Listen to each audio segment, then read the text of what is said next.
اس نے آپ کو جو حیثیت دی ہے اس حیثیت کو تسلیم کرو یا اسلام قبول کرو. آپ کے لیے تیسرا کوئی راستہ نہیں ہے. اگر تیسرا راستہ ہے تو پھر وہ صدیق اکبر کی سنت کا راستہ ہے.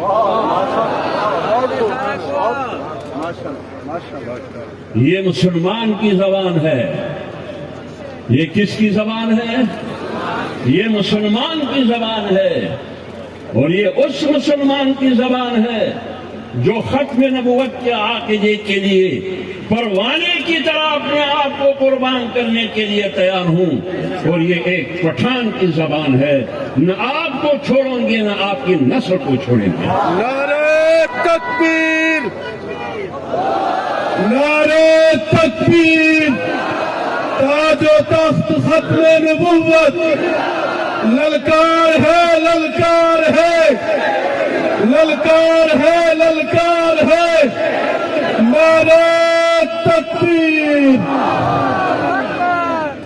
دنیا امن چاہتی ہے، ہم بھی امن چاہتے ہیں.